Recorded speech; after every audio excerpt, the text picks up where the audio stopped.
Have you ever thought about what happens when an entire intellectual tradition just gets misunderstood? Well, today, we're diving into a really fascinating doctoral thesis by Ahmed Saad.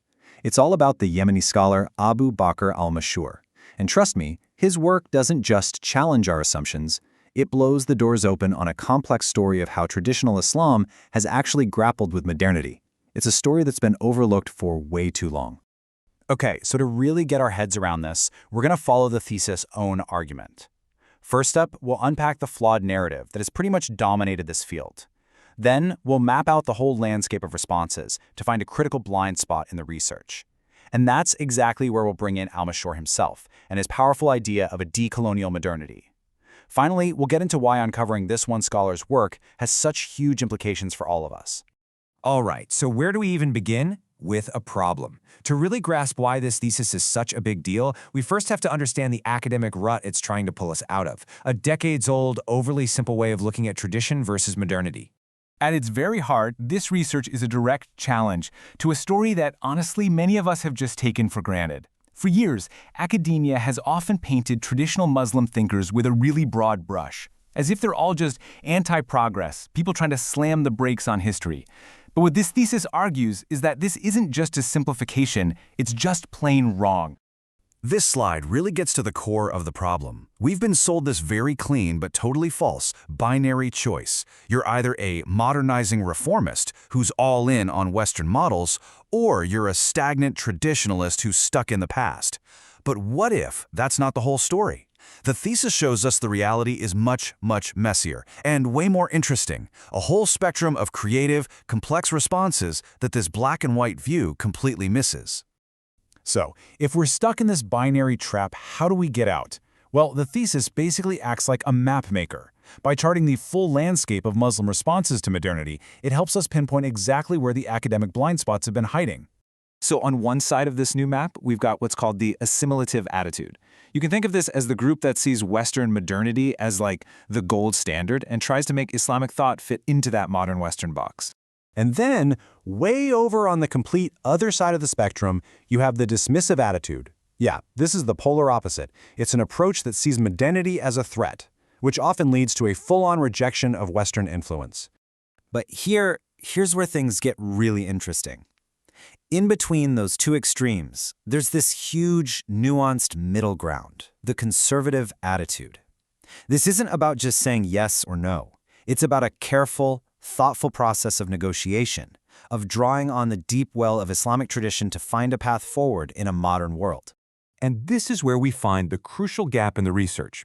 Tucked away inside that conservative attitude is this super fascinating subgroup, the adaptationist neo-traditionalists. These are thinkers who don't just preserve tradition, they actively adapt it. And it's this vital group, the very group Al-Mashhūr belongs to, that academia has, for the most part, completely ignored. And that brings us right to the heart of the thesis, the case of Abu Bakr Al-Mashhūr.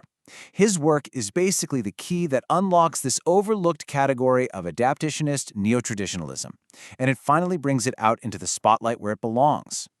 To really understand Al-Mashhūr's ideas, you have to understand his pretty incredible life journey. It starts with a deep traditional education in Lahore, but then he's thrown right into the deep end, first living under British colonialism, then a Marxist regime in Aden, and finally, as an exile in Jeddah, he comes face to face with a totally different ideological force.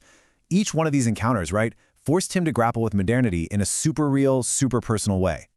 So what comes out of all this? What kind of response did this incredible life produce?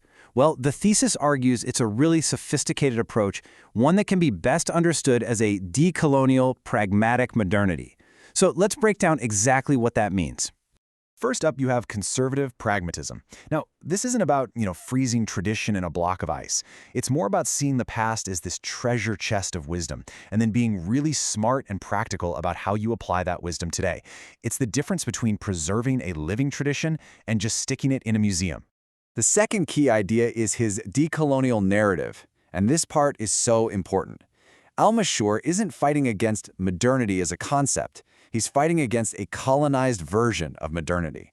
His critique is aimed squarely at the Eurocentric model that was forced upon the Muslim world. His whole project is about reclaiming intellectual independence, about decolonizing the very way people think. So you see, when you put all the pieces together, Al-Mashhūr completely reframes the entire conversation. He refuses to start from a place of weakness by asking, what went wrong with us? Instead, he critiques Eurocentrism, not modernity itself. And his solution isn't to just reject progress. It's to propose an edited modernity, a version shaped by and for the Muslim world. Which brings us to our final and maybe the most vital question of all. Why does this one thesis on this one scholar matter so much? What are the bigger takeaways here? First and foremost, it's a huge course correction.